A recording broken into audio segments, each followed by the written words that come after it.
삶의 기적을 일으키는 30분 예배를 시작하도록 하겠습니다. 하나님께서 오늘 우리에게 주신 말씀은 요한복음 1장 1절에서 5절까지 말씀입니다. 이 말씀 제가 봉독하도록 하겠습니다. 태초에 말씀이 계시니라. 이 말씀이 하나님과 함께 계셨으니 이 말씀은 곧 하나님이시니라. 그가 태초에 하나님과 함께 계셨고 만물이 그로 말미암아 지은 바 되었으니 지은 것이 하나도 그가 없이는 된 것이 없느니라. 그의 안에 생명이 있었으니 이 생명은 사람들의 빛이라. 빛이 어둠의 빛이 돼 어둠이 깨닫지 못하더라. 아멘. 오늘 이 시간 우리 사랑하신 하나님 우리에게 말씀하실 때 하나님의 말씀을 듣기 전에 잠시 기도하는 시간 갖도록 하겠습니다. 하나님 아버지 감사합니다. 언제나 저희를 사랑하셔서 저희를 찾아오시고 저희에게 말씀하시고 저희 삶 속에 능력으로 역사하시니 감사합니다. 하나님 아버지 오늘도 저희를 사랑하신 하나님 우리에게 말씀하실 때 우리의 영의 길을 열어주셔서 하나님이 주시는 그 말씀들이 우리에게 들려지게 하시고 우리의 마음의 문을 열어주셔서 그 말씀들이 우리 마음속 깊숙이 뿌리내리게 하셔서 그 말씀을 믿는 믿음으로 승리의 삶을 살아가는 저희가 될 수 있도록 은혜 베풀어 주옵소서. 예수님의 이름으로 감사하며 기도드리옵나이다. 아멘. 올해는 전 세계적으로 여러 가지 많이 일이 있었지만 얼마 전에는 이 전 세계에 아주 큰 영향력을 행사하고 있는 미국이라는 나라, 그 미국이라는 나라의 대통령을 새로 선출하는 대통령 선거가 있었습니다. 미국이라는 나라가 워낙 강대국이기 때문에 많은 나라에 큰 영향력을 행사하기 때문에 그 미국의 대통령을 뽑는 건 아주 중요합니다.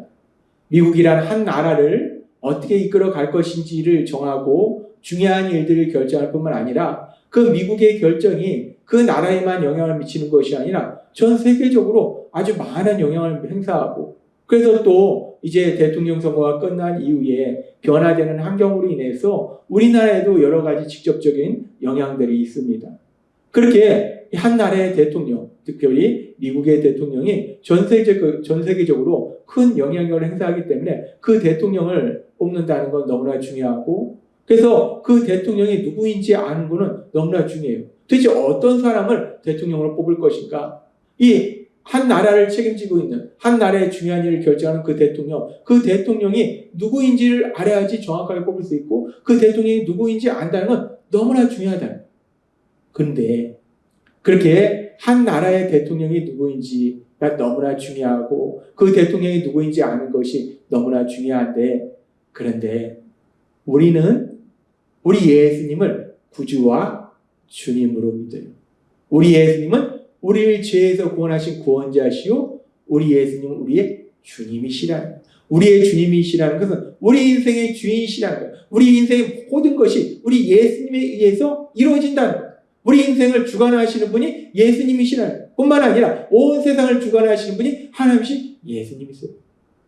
한 나라의 대통령도 많은 사람들의 삶에 영향을 행사하기 때문에 그 대통령이 누구인지 아는 것이 중요한데 근데 우리 예수님은 내 인생의 주님이세요. 내 인생의 주인이세요. 내 인생을 주관하신 분이고 온 세상을 주관하신 분이세요. 그래서 그 예수님이 누구신가? 예수님은 어떤 분이신가 하는 건 너무나 중요합니다.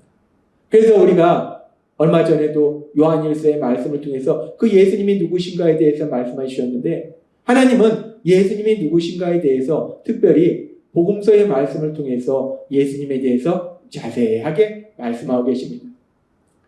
4개의 복음서의 말씀을 통해서 우리 예수님에 대해서 자세하게 말씀하시는데 그 4개의 복음서를 잠시 대략적으로 살펴보면 마태복음은 우리 예수님에 대해서 말씀하실 때 우리 예수님은 하나님이 약속하신 예언의 말씀 하나님의 그 약속의 말씀대로 이 땅에 오신 분이 예수님이시다라고 말씀합니다.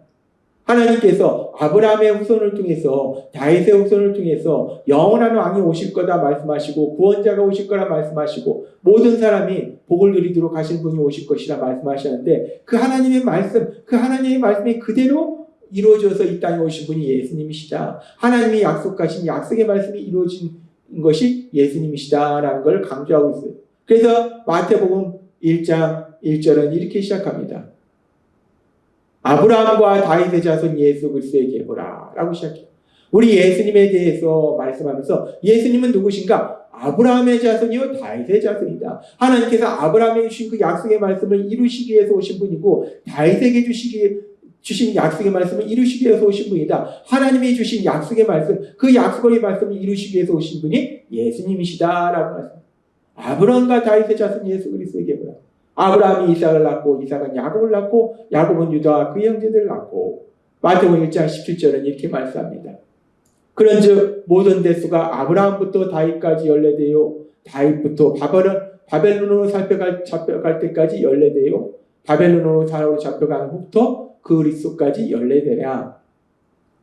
예수 그리스도의 나심은 이러하니라. 그의 어머니 마리아가 요셉과 약혼하고 동거하기 전에 성령으로 잉태된 것이 나타났더니 라고 말씀해요.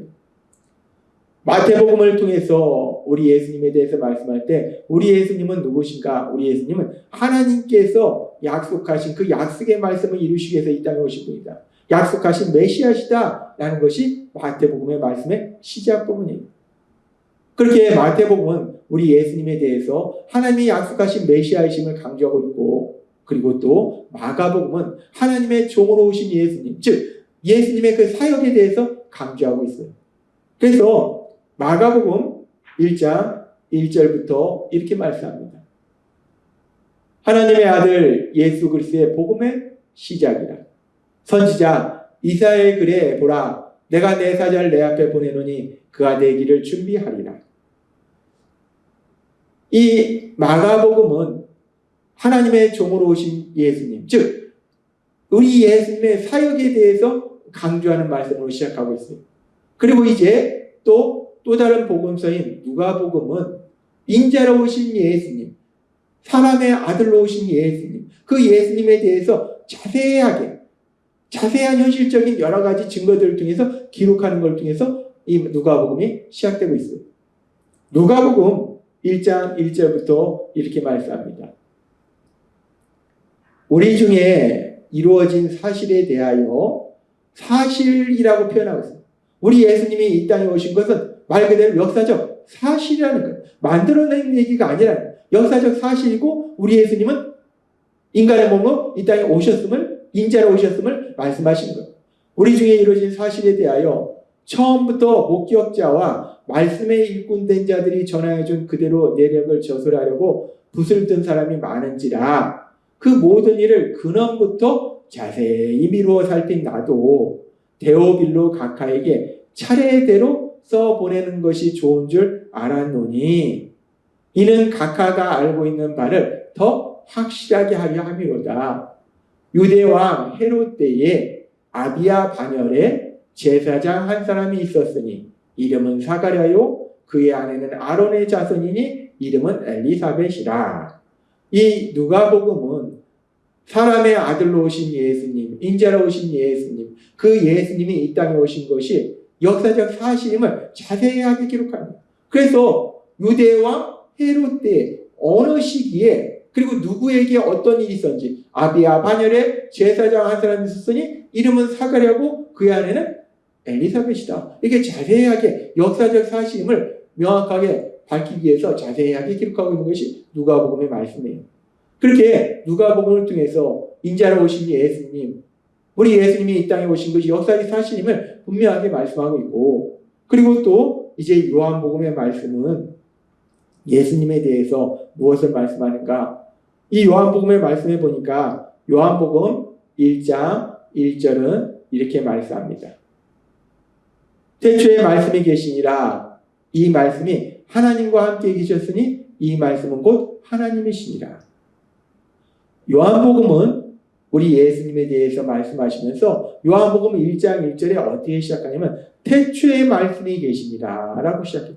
요한복음 1장 1절은 태초에 라는 표현으로 시작해요. 태초에 라는 표현으로 시작하고 있어요. 근데 이 태초에 라는 표현을 보면은 우리가 기억나는 성경의 말씀이 있습니다. 이 태초에라는 말씀은 결국 성경의 가장 첫 부분인 창세기 1장 1절과 연결이 되어 있다는 거예요. 태초에 하나님이 천지를 창조하십니다. 이 요한복음 1장 1절이 태초에라고 시작하는데 창세기 1장 1절은 태초에 하나님이 천지를 창조하시나. 이 요한복음의 말씀을 통해서 우리 예수님에 대해서 말씀할 때 처음 부분에 태초에라는 말씀을 시작한다. 즉 우리 예수님에 대해서 말씀하면서 태초에라는 창세기의 말씀을 기억하게 하신다는 거예요. 그리고 창세기는 하나님께서 이 세상을 만드신 이야기예요. 태초에 세상의 처음에 하나님이 세상을 만드신 이야기인데 요한복음의 말씀에 태초에라고 시작하는데 고린도후서 5장 17절에 이렇게 말씀합니다. 그런즉 누구든지 그리스도 안에 있으면 새로운 피조물이다. 이전 것은 지나갔으니 보라 새 것이 되었도다. 창세기에 태초의 말씀을 통해서 하나님이 세상을 만드시고 우리를 만드셨어요. 그러면서 요한복음의 말씀은 예수님이 누구신가에 대해서 말씀하는데 태초에라는 말씀으로 시작해요. 하나님이 세상을 창조하셨을 그 태초에라는 말씀으로 시작해요. 태초에 하나님이 세상을 창조하셨는데 요한복음에서 말씀하는 예수님, 그 예수님 누군지 그리스도 안에 있으면 그 예수님을 믿으면 새로운 피조물이라. 그 예수님을 통해서 새로운 피조물로 창조됐다는 거예요. 그러니까 지금 태초에라는 표현은 태초에 하나님이 세상을 창조하신 것을 기억하게 하시고 요한복음은 우리 예수님에 대해서 말씀하는데 태초에라는 표현으로 시작한다는 것은 우리 예수님을 통해서 고린도서 5장 17절의 말씀처럼 우리가 새로운 피조물로 창조된다는, 새로운 창조가 이루어진다는 거예요. 우리 예수님에 대해서 말씀하면서 요한복음 1장 1절의 말씀을 다시 한번 살펴보면 이렇게 말씀합니다. 태초에 말씀이 계시니라 라고. 태초에 말씀이 계십니다. 이 말씀이 하나님과 함께 계셨으니 이 말씀은 곧 하나님이십니다. 태초에 말씀이 계십니다. 태초에 말씀이 있었다. 세상을 만들기 전에 이미 말씀이 있었다라는 말씀. 그리고 이 말씀이 곧 우리가 알고는 예수님이라는 거예요. 근데 이 말씀이라는 헬라어는 로고스라는 단어를 사용해요. 우리 예수님이 말씀이시다라고 표현하는데 우리 예수님이 말씀이라는 게 무엇을 의미하는 것인가?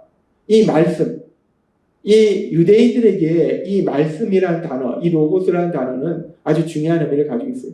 유대인들에게 말씀이라는 것은 창세기에 보면은 하나님께서 세상을 창조하실 때에 하나님께서 말씀하셨어요. 그러니까 그 말씀대로 세상이 그대로 이루어졌어요. 이 말씀이라는 것은 유대인에게는 능력을 의미해요. 즉 말씀이라는 것이 하나님의 말씀을 통해서 세상이 창조되었기 때문에 말씀하시면 그대로 이루어지기 때문에 말씀은 능력을 의미해요. 세상을 창조하신 그 능력, 그것이 말씀이라는 거예요. 그런데 요한복음 1장 3절은 이렇게 말씀합니다. 만물이 그로 말미암아 지은 바 되었으니 지은 것이 하나도 그가 없이는 된 것이 없느니라.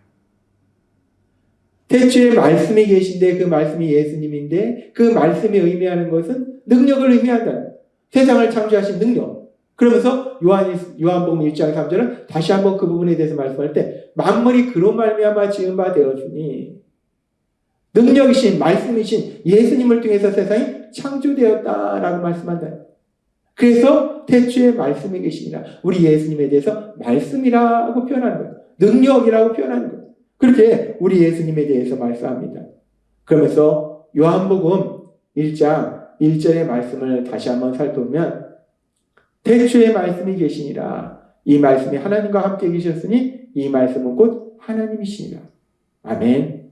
우리 예수님에 대해서 말씀하는 요한복음의 첫 부분 1장 1절에 태초에 말씀이 계시니라 라는 표현을 통해서 태초라는 표현을 통해서 하나님이 세상을 창조하실 때를 다시 한번 우리에게 기억하게 하시고 말씀이라는 표현을 통해서 그 하나님의 창조의 능력을 다시 한번 기억하게 하신다.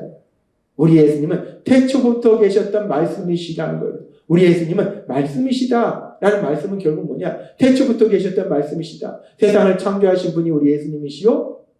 또한 우리 예수님은 그 말씀은 세상을 창조하신 능력이기 때문에 고린도후서 5장 17절의 말씀처럼 그런즉 누구든지 그리스도 안에 있으면 새로운 피조물이라. 우리가 말씀이신 예수님, 그 예수님을 믿으면 새로운 피조물이 된다는 거예요. 말씀이신 예수님을 통해서 새롭게 창조된다는 거예요. 말씀이신 예수님은 우리를 새롭게 창조하신 분이라는 거예요. 요한복음 1장은 우리 예수님에 대해서 말씀하면서 태초에 말씀이 계시니라 라는 표현을 통해서 우리 예수님이 누구신가? 우리 예수님은 우리를 창조하신 분이시오.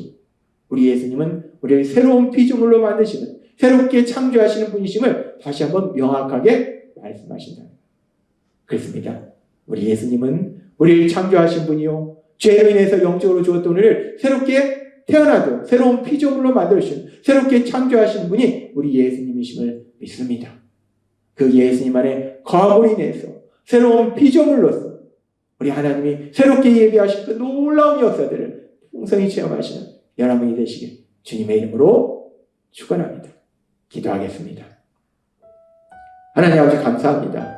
오늘도 주신 말씀처럼 세상을 창조하신 말씀이신 예수님, 죄로 인해서 죽었던 우리를 새로운 피조물로 창조하신 우리 예수님, 그 예수님 안에 거함으로 인해서 새로운 창조물로서, 새로운 피조물로서 하나님이 예비하신 그 놀라운 역사들을 공성히 체험하는 저희 모두가 될 수 있도록 은혜 베풀어 주옵소서.